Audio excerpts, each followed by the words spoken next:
The seats in an older car are always an issue, aren't they? I mean, this car's done 170,000 miles. As you know, we bought it on a bit of a whim, and it is a little bit on the tatty side. However, the seats are the tattiest of all. They've done 170,000 miles. Now, a lot of people think, oh, we'll put in some buckets, and I must admit, I have thought of that. However, you could end up spending a lot of time to make it a lot less comfortable. In looking around at different seat options, I noticed that there are some really high quality, great seats from scrapped, more recent BMWs. And the ones I found are from an F21, from the 140i, and they're actually from a sports model. They've got bolsters, so they'll hold you in place as you're going around corners. They're actually really, really good. So I'm going to swap out the absolutely dire, knackered seats from this car with these new ones, and I think this is going to be one of the biggest upgrades I've ever done. They're from a two-door, they're manual seats. They're actually heated seats as well, but I don't know if I'll be able to use that. And they're in good nick. They're in really good nick. They haven't come out of a crashed car. The guy I bought them off actually had replaced his seats with exactly the same, apart from he'd got some that had blue stitching that fitted with his car. Good on him. I only paid £180 for them, which I think is an absolute bargain. However, if you look on the usual platforms that sell these things, they are quite cheap. It must be that they stand up quite well and people do sell them on. So they're not the world's most expensive. Best thing with these was they came with two control boxes, one underneath each seat. There's a couple of other things as well. And I sold the control boxes for £40 each. So far I'm only £100 into these seats. I've already had an initial try at fitting them. And I think that with an adjustment to one leg and two brackets on the outer side for the legs, for the rails that hold it on, I think I'll be able to fit them quite well. So the issues that come about is the seatbelt is completely different and it's got a pre-tensioner. Now, I'm going to have a look at that in this episode and intend to get them fitted in. So if you want to follow along, this is a really, what I think, a great upgrade to sports seats out of a 140i that'll, I think, make this car feel like a new one. I think there's more electronic technology in these seats than in my first 10 cars put together. This clipped in here and 3 different connectors. Amazing. Now, I do know that the one coming from this side is for the pre-tensioner and also to indicate whether there's a seatbelt fastened or not. There's a couple that's marked Heizung, which happily means heating in German. So I'm hoping to be able to use them to put power to the heated seats, and I'll look at that in a bit. There's a couple of others which I think were sensors for whether you were sat in the seat or not. I don't know whether I can get them out or not because they may come in useful for someone, but I'm not worrying about them. And there was a control unit here, which I think the sensors and everything went to, and maybe even the heated seats, that I've subsequently sold. So the first thing I'm going to do is I'm going to have a look at the wires coming from this unit here, which is the pre-tensioner on the seatbelt. Now, I must admit, I did think this might be potentially a showstopper, because when I compared this unit to the one that's on the existing seats, the fastenings are quite different, so I can't just swap them over. But I'd rather use the newer seatbelt if I can, so I've got the other part that I'm going to try to do something with. So I've got this, and I want to try and wire this into my E36 wiring. Now, I've been looking through the forums, all kinds of different information, but my understanding is the thinner wire is actually the switch that says, yes, you've got a seatbelt in here. And the thicker wire is the one that will trigger this. And this is some kind of pyro explosive device, which I'm scared of. I think, and in the comments, no doubt, we'll find out. I think that basically These give a bit of resistance when they've not been fired, so that you can actually measure the resistance. It should be something like 0.05 of an ohm, I think. Once they've been fired, there's no resistance whatsoever. And I think that they just plug into your sort of airbag system, and they get a positive power to them that fires them. So I think I should be able to just find the 2 wires off this, connect them to the 2 wires of the existing E36 wiring, and it should just work. But while I'm doing that, I'm actually going to stand back and make sure I'm not in the way of this if it does go off. Hopefully it won't. And in the comments, if you know better, you tell me, because I am interested to know.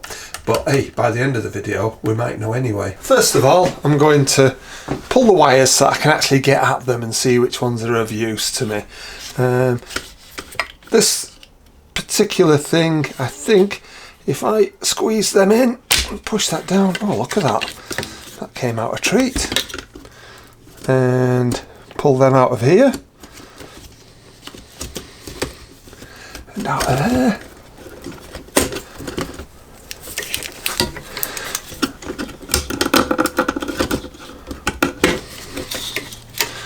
If I disconnect everything from here, I should be able to play with them separately. To strip the wires out of here is a little bit fiddly. These ones are all held into slots down here by a clip on this side and a clip on that side. Unfortunately, I broke that one. And then these ones, which come through here, are held by a cover. So I needed to take the cover off, and then you can get at the wires and de-pin them from this side. So it's a bit fiddly. I'm not quite sure which ones are left in there, but I need to find the heating ones and the pre-tensioner ones. So the connector that comes from the seatbelt tensioner and seatbelt buckle was this one, which I've de-pinned, and the thicker one being the actual tensioner itself, got 2 wires from, and the switch there. Now I'm expecting when I take the seat out of my Compact that there'll be a connector that's got very similar connections for these. I'm going to cut that connector off and then splice it onto here so I can just plug it in. Now there are a lot of other wires here.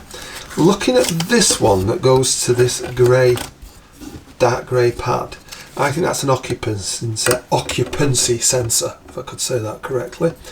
Now I suspect there's also an airbag in the side of these seats as well. So some of these might be for an airbag. What I'm intending to do is all the wiring I'm not using that's still here, and this is just the seat, I'm going to tidy up and put it out of the way, because I'm only going to use the ones for the tensioner and the ones for the heating. I don't think I need to worry about the occupancy sensor. If I do, then I'll wire it in, but the rest of it I'm just going to leave just as it is. Basically the seats are only held in by 2 nuts and 2 bolts. There's 2 nuts are at the front underneath a plastic cover, one on each side, and the 2 bolts are at the back.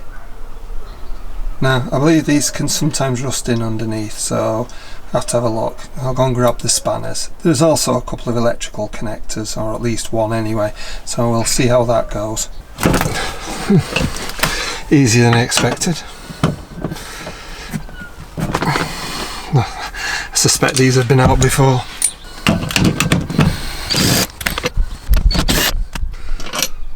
Right, onto the front.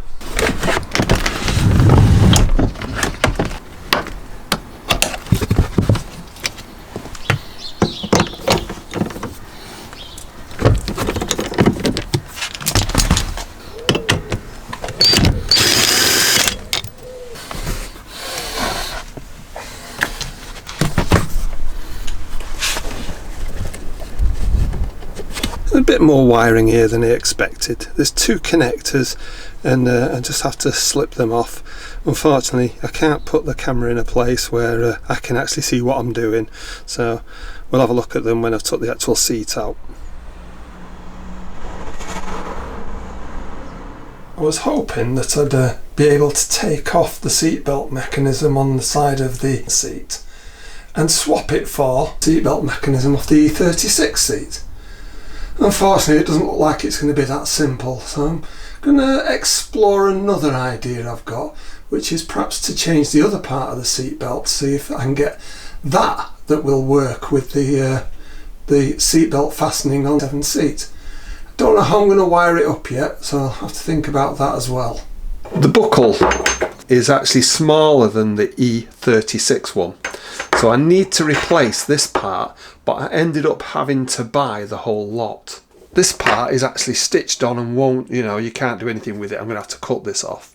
However, in the Compact there is a bar, so the one on the Compact, this will just slide off and slide on. So as long as I can take this buckle off here and the one off the E36 and put it back on, put this one on, then it should work fine. Now there's this little latch here to stop it sliding down, and I've bought some new ones, link in description. Yeah, quite easy to come across really. So what I'm going to do is I'm going to drill that out, I'm going to cut that and take this off so that I've got it ready to go into the E36.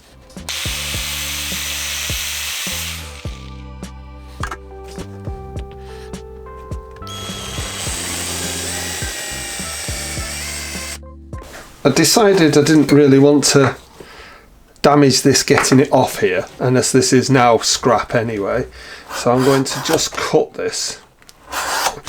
Obviously putting it on, I can't have that luxury. I'm sure I'll succeed.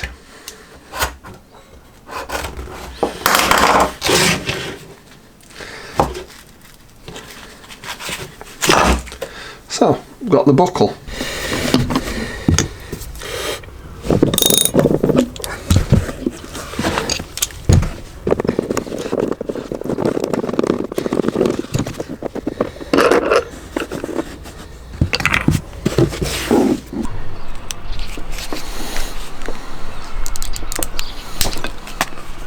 I thought I'll never get this through here. I did. I've decided I'm going to angle grind this one off when I've actually proved the concept with this. If it turns out wrong, I can just leave that on and angle grind that one off. So let's just pull it through. It was a lot of wiggling and jiggling and praying and you name it, it came through. And there's a witness mark for where the old one was. Just make sure the hole's nice and big. And little dibber pops through, and then literally it just pops together, and the job is a good one with that.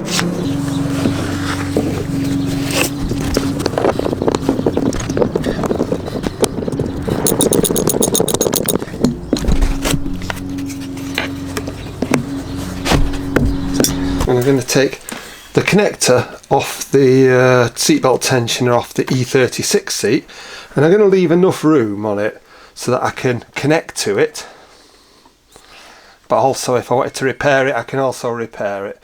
So let's go there. I think these are the two wires for the seatbelt tensioner on the new seat, and what I intend to do is to use these connectors to connect them together and then hide it away underneath a bit of insulation tape. I think it should be fine. I don't think there's a polarity. Look in the comments though, someone might tell me I'm wrong, and I am concerned that when I do plug this in and put the battery back on, it may just go off, but hey, we'll find out. And there we go. I love these solder seals. Link in description. And using a hot air gun rather than a lighter is always a better job. Right, a bit of black tape. I'm going to use the E36 occupancy sensor module, so it'll plug straight into the wiring, and the eagle-eyed amongst you will also notice it's already been chipped. What this means is that it always thinks someone's sitting in the passenger seat, so the airbags will go off, so it airs on the side of safety. I was thinking of trying to put the occupancy sensor from these seats and wiring them in with the two wires they've got. I don't know if that'd work, and I'm not really willing to experiment at the moment. I think that'll be absolutely fine. No lights should come on. It's every bit as safe as the car was when I got it. So next thing is, let's try the seat in place.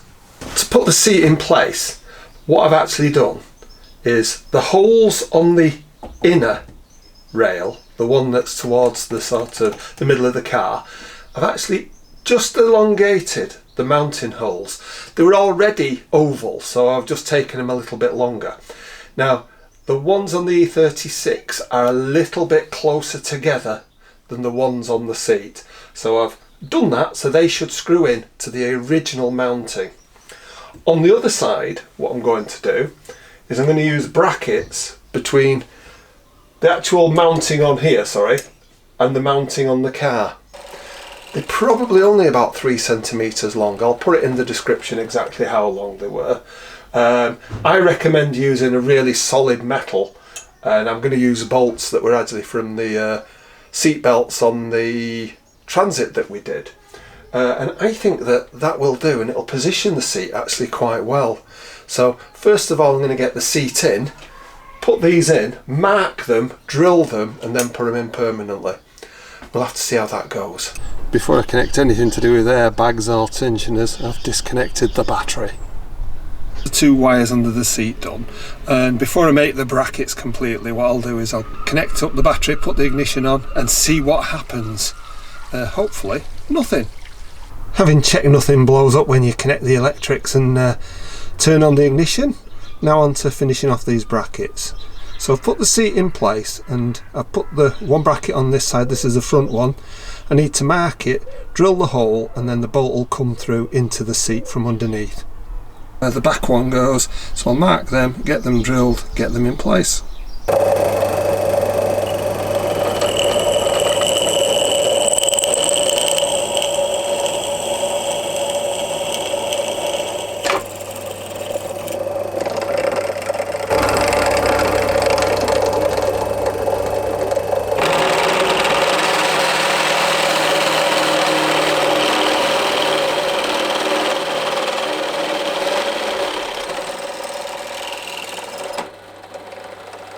The brackets worked out really well, and the bolts that I got from the Transit actually fit absolutely brilliantly, and they're a really strong bolt. And the back worked out just as well. So that's the seat in, and it's fitted really well, and the seatbelt works a treat.